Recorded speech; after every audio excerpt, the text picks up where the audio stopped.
Chers frères et sœurs, très heureux d'être encore avec vous. Vous savez que pour moi, c'est toujours une joie d'être avec vous tous les dimanches pour partager la parole de Dieu avec vous. Et je voudrais vous rappeler toujours ceci, avant toute activité, il faut présenter l'activité au Seigneur. Et voilà pourquoi nous allons commencer par la prière. Nous allons présenter notre vie, nous allons présenter nos projets, nous allons présenter ce que nous sommes en train de faire en ce moment à Dieu. Et nous allons commencer par nous signer au nom du Père et du Fils et du Saint-Esprit. Amen. Seigneur, nous nous présentons à toi avec ce que nous sommes. Humble créature, nous nous présentons à toi avec nos faiblesses, mais aussi avec ce que tu as placé en nous, notre foi. Nous voulons te dire, Seigneur, que nous t'aimons. Malgré nos limites, nos faiblesses, nous t'aimons. Nous t'aimons parce que tu nous as donné le souffle de vie. Nous t'aimons parce que tu nous donnes de pouvoir chaque jour contempler le soleil, contempler la lune, contempler l'ouvrage de tes mains. Seigneur, nous voulons encore une fois nous humilier devant toi parce que nous avons péché. Nous avons souvent fait ce qui est mal à tes yeux et nous voulons te demander pardon. Ta miséricorde est infinie, nous le savons. Tu nous l'as dit, tu ne veux pas la mort du pécheur. Ce que tu attends du pécheur, c'est qu'il se convertisse et qu'il revienne à toi. Notre démarche est une démarche de conversion. Et nous voulons te dire, Seigneur, nous sommes à toi. Fais de nous ce que tu veux. Et c'est dans cette espérance que nous te confions notre pays, la Côte d'Ivoire. Nous te confions tous les malades, spécialement ceux qui souffrent de la pandémie et qui sont aux soins intensifs, qui sont malades. Nous te présentons aussi, Seigneur, notre vie. Nous te présentons ce que nous sommes en train de faire sur ce plateau. Nous te prions pour le réalisateur, pour le caméraman, pour le monteur, pour tous ceux qui travaillent à la RTI, pour que ce message que nous donnons soit amplifié. Accorde à chacun d'eux la santé du corps et de l'âme. Et donne à nous tous la joie de te rencontrer un jour, toi qui es vivant pour les siècles des siècles. Amen. Au nom du Père et du Fils et du Saint-Esprit. Amen. Voilà, chers frères, chères sœurs, chers téléspectateurs, nous sommes très heureux de vous retrouver encore après la prière. Et nous voulons vous rappeler que dans l'Église universelle, nous sommes au 4e dimanche du temps ordinaire. Et nous voulons justement, ce 4e dimanche du temps ordinaire, vous savez, c'est l'année B.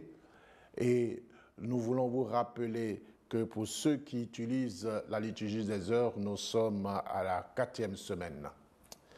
Maintenant, quels sont les textes que vous aurez dans toutes les églises catholiques du monde aujourd'hui en ce 4e dimanche du temps ordinaire? Vous aurez en première lecture le livre du Deutéronome au chapitre 18, versets 15 à 20. Le psaume, ce sera le psaume 94. Aujourd'hui, ne fermez pas votre cœur, mais écoutez la voix du Seigneur. La deuxième lecture est tirée de la lettre de Saint Paul apôtre aux Corinthiens, au chapitre, dans sa première lettre, au chapitre 7, versets 32 à 35.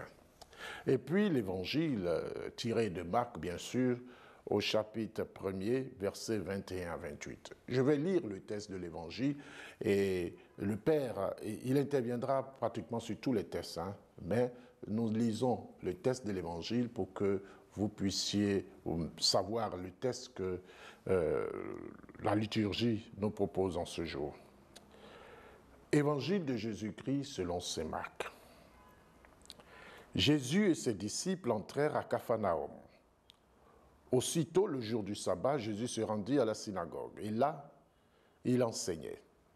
On était frappé par son enseignement, car il enseignait un homme qui a autorité et non pas comme les scribes. Or, il y avait dans leur synagogue un homme tourmenté par un esprit impur qui s'est mis à crier. « Que nous veux-tu, Jésus de Nazareth? Es-tu venu pour nous perdre? Je sais qui tu es le Saint de Dieu. » Jésus l'interpella vivement. « Tais-toi, sors de cet homme. » L'esprit impur le fit entrer en convulsion, puis, poussant un grand cri, sortit de lui. Ils furent tous frappés de stupeur et se demandaient entre eux, « Qu'est-ce que cela veut dire ?» Voilà un enseignement nouveau donné avec autorité. Il commande même aux esprits impurs et ils lui obéissent. Sa renommée se répandit aussitôt partout, dans toute la région de la Galilée. Acclamons la parole de Dieu. Louange à toi, Seigneur Jésus.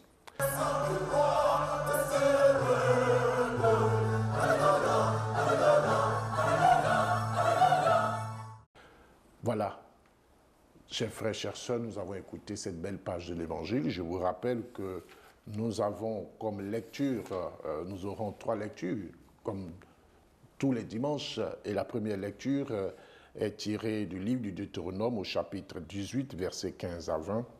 La deuxième lecture, la première lettre aux Corinthiens, chapitre 7, versets 32 à 35, et l'évangile que je viens de vous lire à Marc, chapitre 1er, versets 21 à 28. Père Joseph, vous avez écouté la parole de Dieu, vous l'avez médité tous ces 3 textes, et nos téléspectateurs qui, chaque dimanche, je le sais, parce qu'ils écoutent, ils regardent cette émission, sont tout oui pour que cette nourriture spirituelle que vous voudriez bien leur donner leur apporte beaucoup, beaucoup de grâce. Ben, cher Père, je suis très heureux de pouvoir partager le fruit de ma méditation avec ces chrétiens qui prient beaucoup et qui aiment le Seigneur. Chers frères et sœurs, amis téléspectateurs, la première lecture nous annonce quelque chose de formidable, d'inédit. Moïse dit au peuple d'Israël que le Seigneur fera lever un prophète comme lui et le peuple l'écoutera. Nous connaissons tous Moïse, le plus grand prophète de tous les temps du peuple Israël, celui qui a fait sortir le peuple de Dieu de son esclavage en Égypte après des signes et des prodiges. D'après Nombre, chapitre 12, verset 4, Moïse était l'homme le plus humble de la terre. Il a reçu les 10 commandements rédigés de la main même de Dieu. Mais ce qui faisait sa particularité, c'est qu'il était le seul prophète qui s'entretenait particulièrement avec Dieu. C'est pourquoi le livre du Deutéronome enseigne qu'à sa mort, il ne s'est plus levé en Israël un prophète comme Moïse, lui que le Seigneur rencontrait face à face. Alors, quand Moïse dit au peuple de Dieu que le Seigneur fera lever un prophète comme lui, c'est donc un prophète avec cette caractéristique, celle de s'entretenir avec Dieu face à face. Le Seigneur enverra donc à son peuple un prophète qui ne sera pas Moïse, mais qui sera comme lui dans le sens où il s'entretient avec Dieu face à face. Le Seigneur a réalisé cette promesse. Et comme on le sait, ces promesses vont au-delà de ce qu'on peut imaginer. Notre Dieu n'a pas fait seulement lever parmi nous un prophète comme Moïse. Il nous a envoyé son Fils, son unique Fils, qui était près de lui, qui est la parole de Dieu, le Verbe fait chair, la puissance du Verbe créateur, l'incomparable gloire du Père, l'alpha et l'oméga, le Saint de Dieu. Oui, le Saint de Dieu est venu parmi nous. Et le peuple qui habitait les ténèbres a vu une grande lumière se lever. C'est le Fils, parole de Dieu, dont l'Évangile nous dit qu'il enseignait avec autorité, non pas comme les scribes. C'est le Verbe de Dieu fait chair qui est appelé par les esprits impurs, comme nous l'avons entendu dans l'Évangile, le Saint de Dieu. Je voudrais avec vous m'arrêter sur ces 2 choses. Jésus qui enseigne avec autorité et le fait qu'il soit désigné comme le Saint de Dieu. Jésus enseignait avec autorité. On raconte qu'il y a quelques années, au cours d'un dîner, un acteur bien connu accepta, à la demande d'un de ses invités, de dire un poème dont il laissa le choix à l'auditoire. Un monsieur âgé exprima donc son désir d'entendre le psaume 23. « Le Seigneur est mon berger, je ne manque de rien ». L'artiste, visiblement surpris, posa une condition. « Je veux bien réciter ce psaume, mais à condition que vous le récitiez après moi, vous aussi. » L'acteur commença donc à réciter le psaume. La diction était parfaite. L'auditoire sous le charme, et à la fin de la récitation, il y a eu un tonnerre d'applaudissements. Le calme revenu, le vieux monsieur enchaîna, sa voix était tremblante.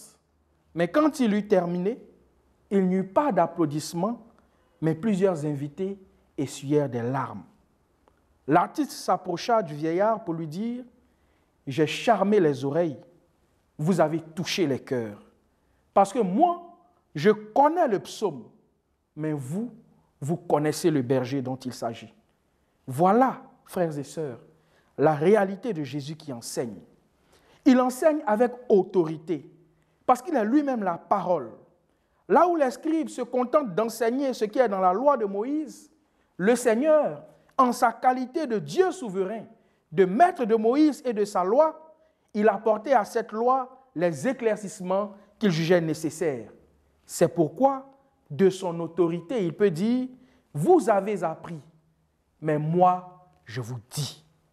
Cette autorité de Dieu est à l'œuvre et est reconnue même par les esprits mauvais qui savent qui est Jésus et l'identifient au Saint de Dieu.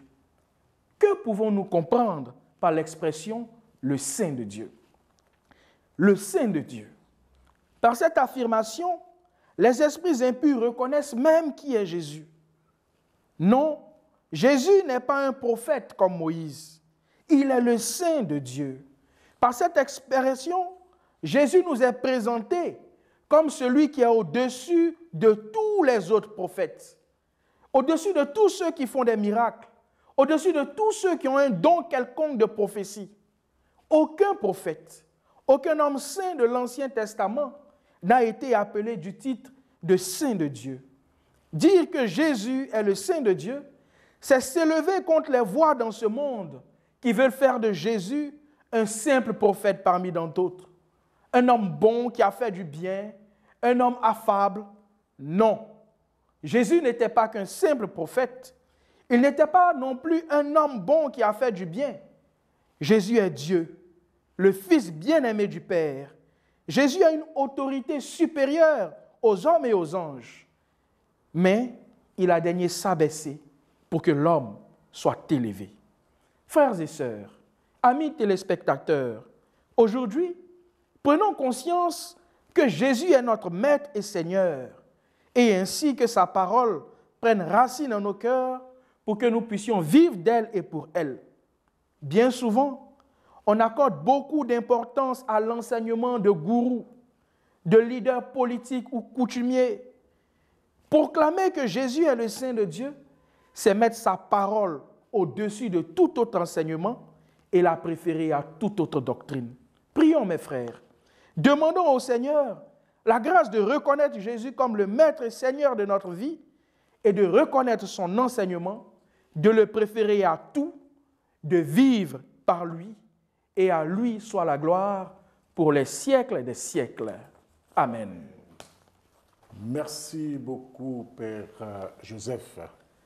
C'est moi qui vous remercie, mon Père. Je rappelle que le Père Yeo Joseph, je ne vais pas dire l'autre nom, c'est un peu difficile, vous pouvez répéter? Mi, la, fa, mi. Mi, la, fa, mi. Ce sont les notes de musique. Oui, mi, la, fa, mi, voilà. Mi, la, fa, et puis à la fin c'est ni. Ni. Voilà. D'accord, ni. En tout cas, c'est le vicaire de la paroisse Saint-Michel de Mpoto. Merci pour cet enseignement, cette nourriture spirituelle. J'étais transporté, j'avais même fermé les yeux, j'écoutais et je me retrouvais là dans cet environnement que vous étiez en train de décrire, cher Père. En tout cas, merci pour la parole de Dieu. Ce que je retiens, c'est que le prophète que Dieu avait promis, il est arrivé en la personne de Jésus-Christ. Et que c'est lui, le seul et l'unique vrai, qui est au-dessus des anges et au-dessus de tous les saints. Et sa parole est une parole d'autorité. Lui, il ne mime pas. Il ne se réfère pas. Il dit. On vous a dit, moi je vous dis. Alors, qu'est-ce que nous pouvons dire aujourd'hui à nos fidèles? Vous avez ébauché un peu une partie, alors on parle de gourou, on parle de ceci et de cela. Mais ces gens-là, est-ce qu'ils parlent? Ce qu'ils disent peuvent appeler les gens à aller vers Dieu. Est-ce que ces gourous-là, tout ce qu'ils disent, ça n'attire pas vers Dieu? Merci, Père. D'abord, ce qu'il faut remarquer avec ces personnes, des gourous, ce sont des charmeurs. Donc, dans un premier temps, on peut se laisser bercer par leurs belles paroles, mais au fond, ils ne peuvent pas nous conduire à Jésus. Ce sont des tonneaux vides qui font du bruit, qui nous conduisent à eux-mêmes, à leur propre personne, à leur propre satisfaction.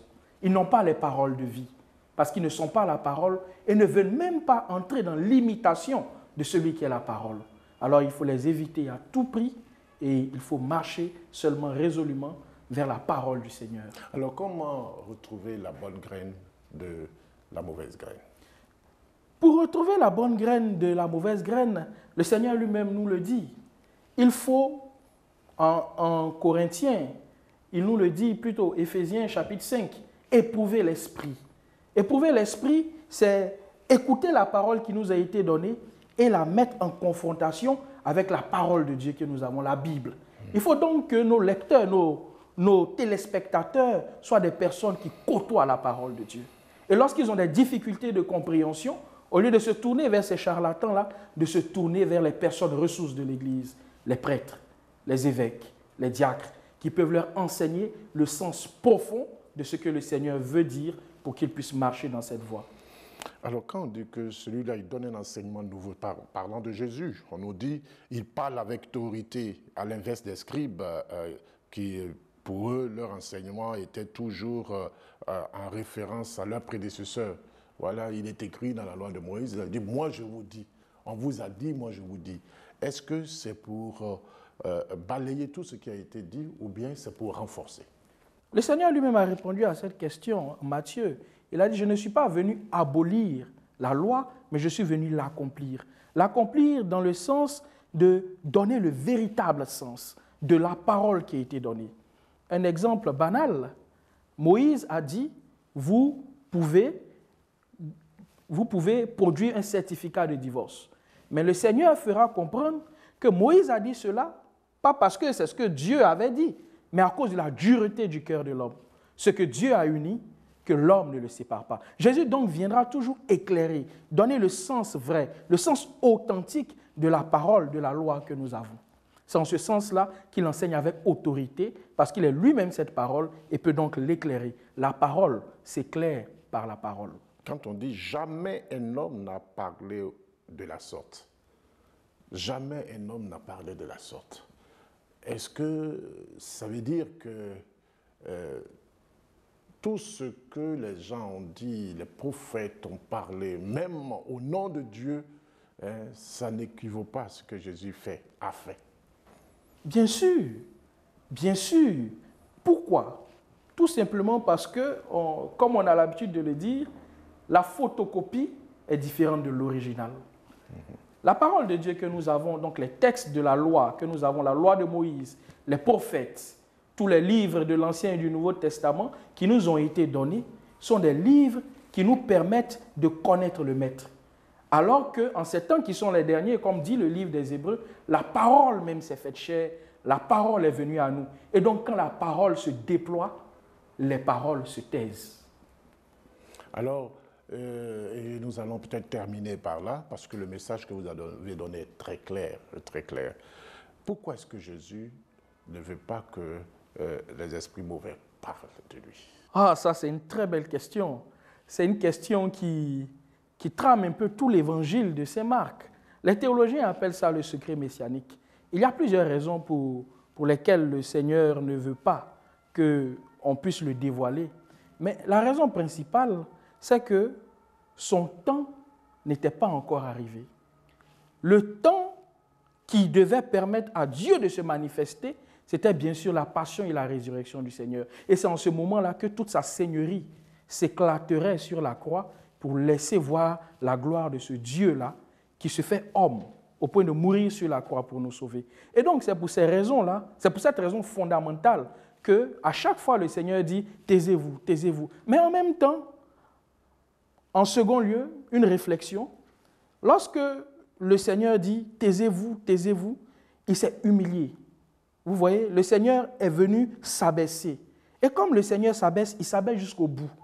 Pour dire, ne vous attachez pas premièrement à ce que vous voyez.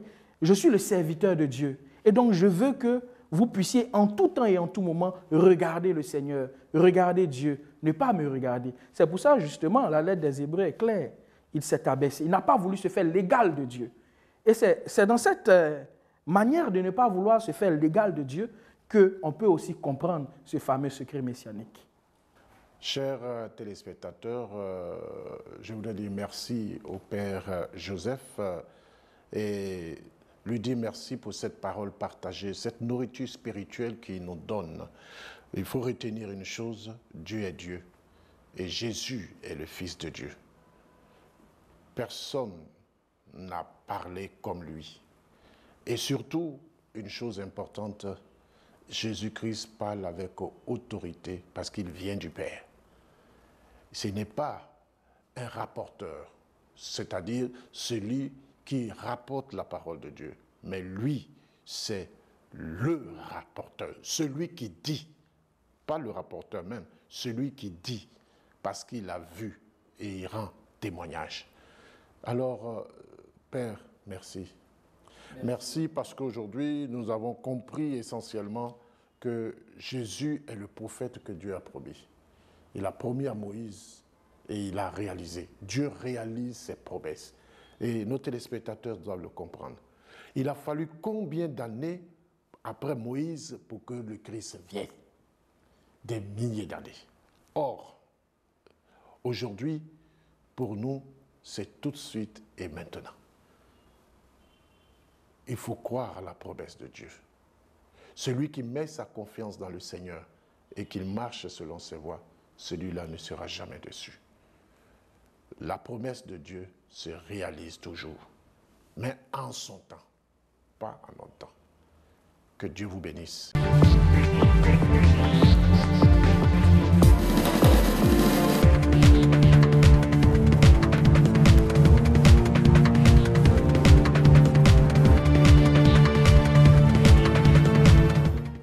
Dimanche dernier, nous étions tous à Bassam pour le jubilé de l'Église catholique. 125 ans d'évangélisation. Les premiers missionnaires sont arrivés il y a 125 ans.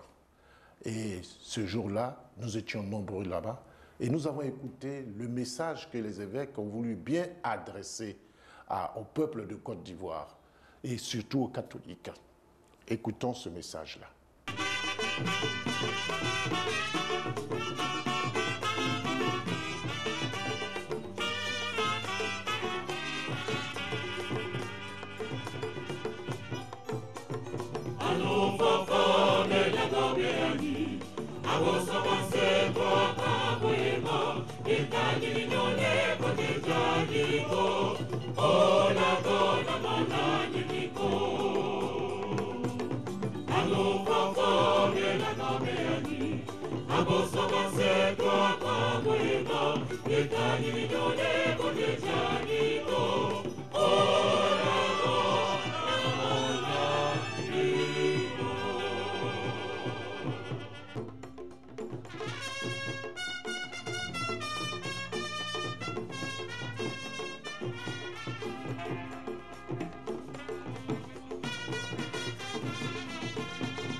apercevons à l'écran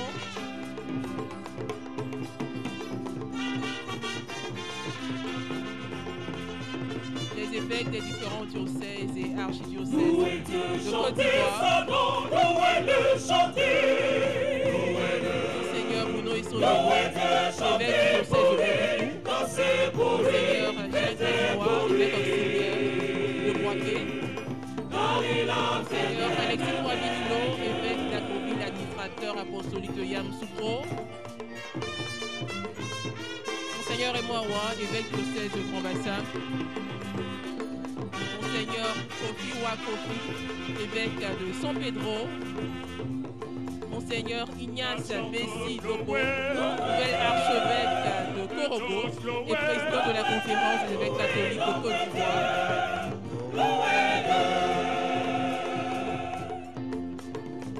Nation toute louée, peuple tous loués, notre Dieu, louez-le.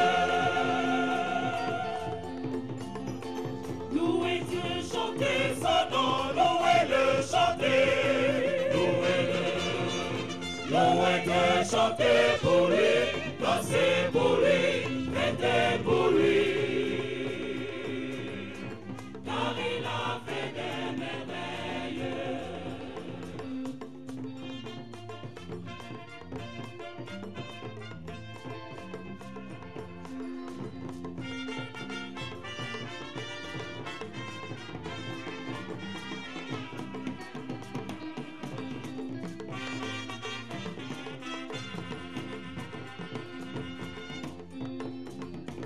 Ange du ciel loué, notre Dieu, comme c'était loué, notre Dieu, loué, notre Dieu, louez-le. Louez Dieu, chantez son nom, louez-le, chantez, louez-le. Louez Dieu, chantez pour lui, dansez pour lui, fêtez pour lui. Car il a fait des merveilles.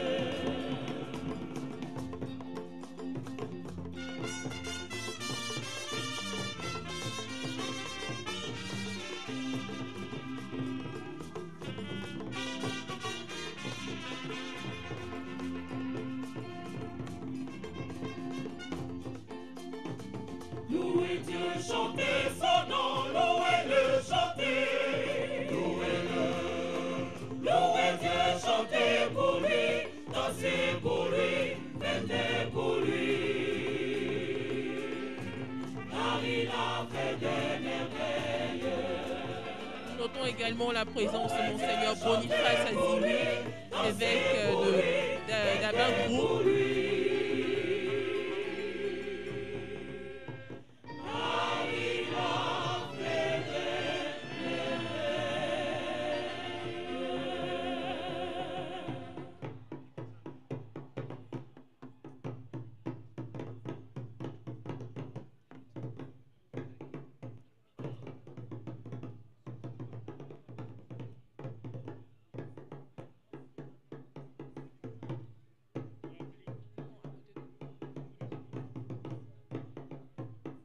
En plus de nos évêques en service, nous avons également la présence de nos évêques émérites, dont Monseigneur Maurice Komonkwasi, évêque émérite de Daloa, Monseigneur Marie-Daniel,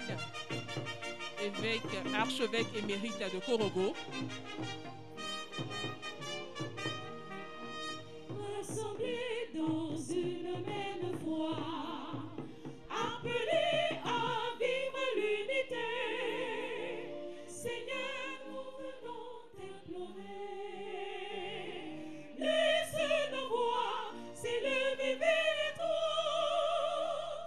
Rends-nous unis en toi pour que le monde croie et que la paix en nous. Et voilà, c'est la tradition.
famille de Dieu. Rendons unis en toi pour que le monde croie et que la paix en nous fasse triompher l'amour. Rendons unis en toi pour que le monde croie et que la paix en nous fasse triompher l'amour. En ce moment même est exécuté l'ecclésial, l'hymne du diocèse de Grand Bassin. Si son bien-être ne nous émeut, comment dire la foi en Dieu si ses enfants ne sont unis? Rendons unis en toi pour que le monde croie et que la paix en nous fasse triompher l'amour. Rendons unis en toi pour que le monde croie et que la paix en nous fasse triompher l'amour.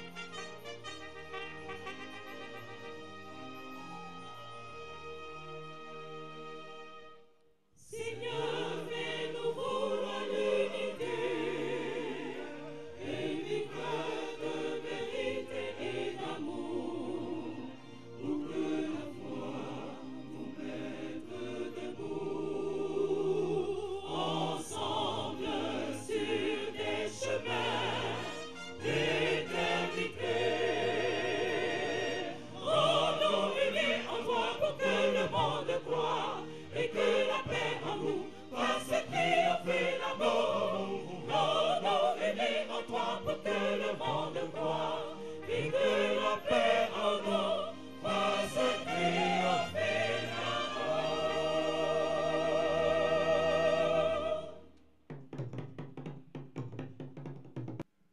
Au nom du Père et du Fils et du Saint-Esprit, la paix soit avec vous.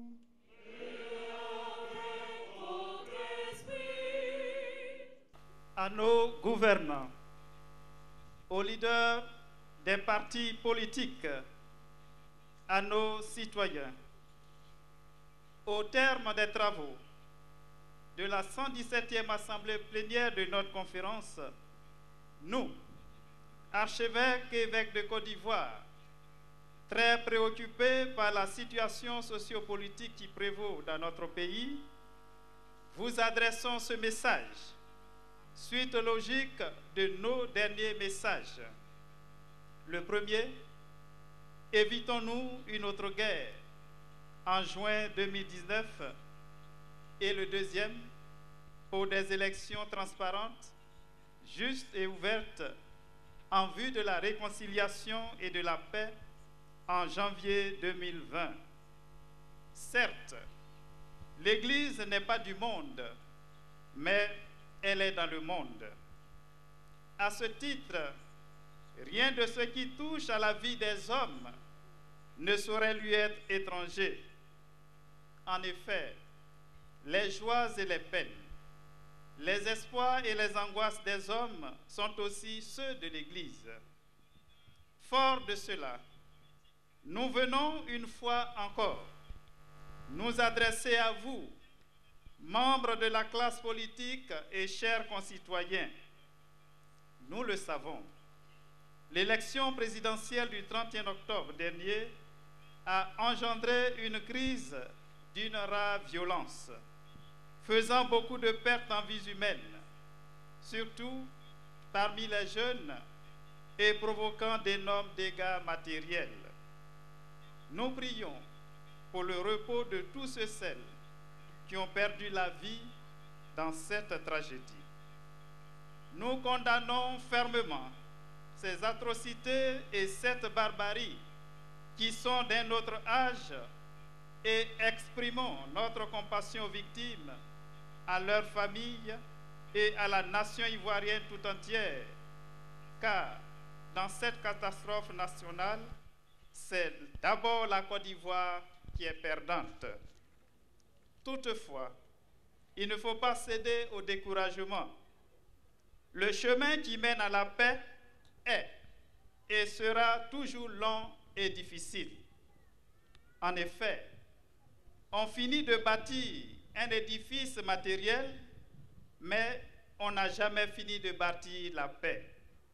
C'est pourquoi, une fois encore, nous vous adressons ce message pour vous encourager à continuer inlassablement à œuvrer pour la paix qui ne doit pas être considérée comme le simple silence des armes. La paix suppose une justice vraie et équitable dans la gestion des personnes et la juste redistribution des richesses du pays. Une paix en toute vérité et sincérité, sans compromission. C'est là la voie pour l'avènement d'une Côte d'Ivoire nouvelle. Cette Côte d'Ivoire est à notre portée. Sa construction requiert un engagement individuel et collectif. Un des fondements de cette nouvelle Côte d'Ivoire est la réconciliation. Or, qui dit réconciliation, dit remettre ensemble au moins deux groupes séparés. Dans notre pays, malheureusement, beaucoup de filles et de fils sont séparés les uns des autres ou éloignés de la mère patrie par la politique. Et le fossé a été profondément accentué par la dernière élection présidentielle. Le moment est venu de redonner la joie à la Côte d'Ivoire, de voir ses enfants réunis autour d'elle, sans obstacle d'ordre politique, ethnique et religieux. C'est le lieu d'appeler au retour de tous les exilés politiques et à la libération de tous les prisonniers politiques et d'opinion. Pour l'avènement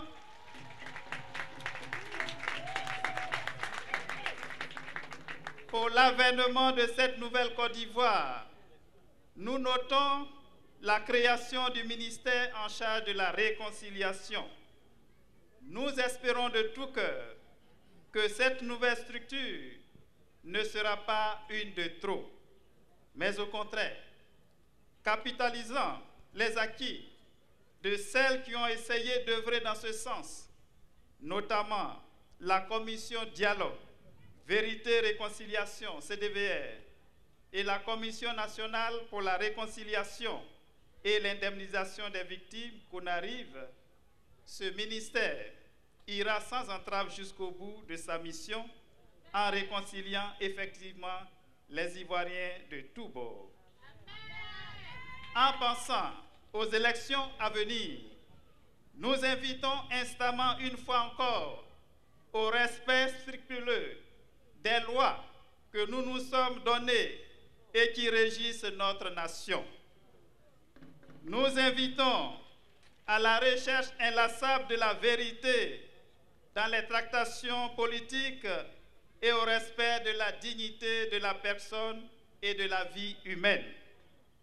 Nous ne saurons terminer notre message sans encourager la classe politique à poursuivre l'effort de dialogue politique dans la sérénité et la vérité avec toutes les composantes de la nation ivoirienne en vue de l'instauration d'un climat sociopolitique détendu et apaisé.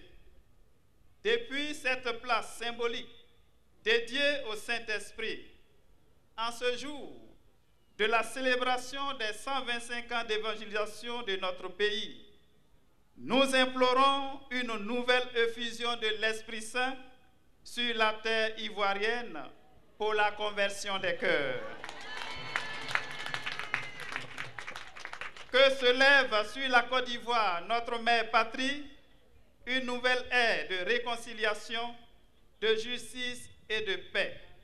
Fait à Grand-Bassam, le 24 janvier 2021, les archevêques et évêques de Côte d'Ivoire, je vous remercie.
Nous avons écouté ce message des évêques. Nous remercions nos évêques qui sont des prophètes et qui voient clair, qui voient loin. Que ces paroles, nous puissions les accueillir afin de pouvoir en vivre pour une paix véritable et pour une fraternité visible autour de nous. C'est ce que nos évêques veulent, c'est ce qu'ils souhaitent pour notre pays et je pense que c'est ce que nous aussi, tous, nous souhaitons, la paix. Et pour que cette paix puisse arriver, mettons nos pas dans les pas de celui qui nous a créés. À dimanche prochain.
Celui qui mangera ce pain, il vivra pour toujours.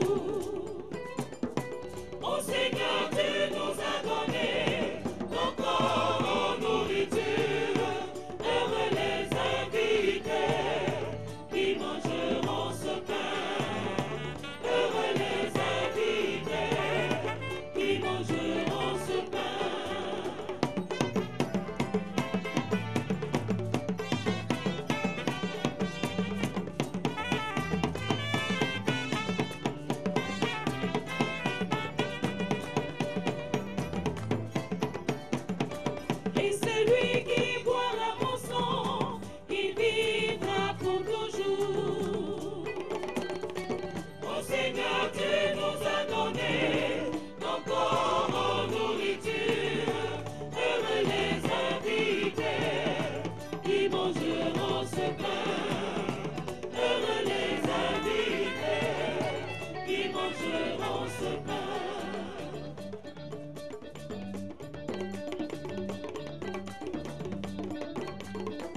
Seigneur, donne-moi conséquent, c'est la vraie nourriture.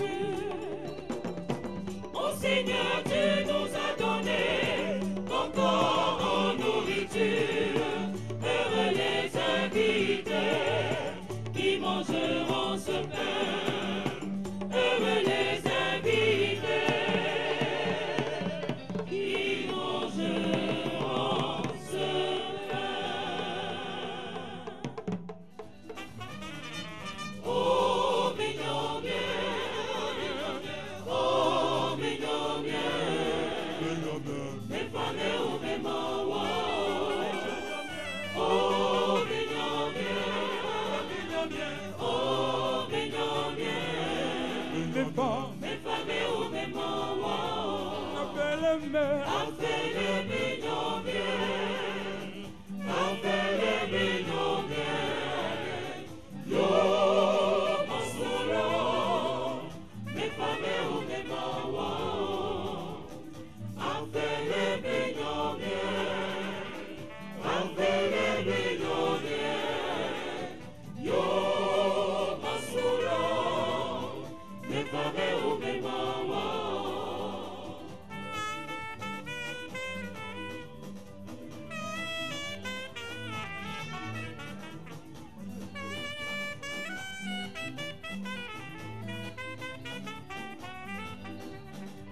Oh, minha mien, oh, minha mien, mes familles ou mes mawas. Oh, minha mien, oh, minha mien, mes familles ou mes mawas. Efele minha mien, efele minha mien. Yo, yo, yo, yo, Masuro, mes familles ou mes mawas. Efele minha mien, efele minha mien. Oh, yo, yo, yo, mes familles ou mes mawas. Oh,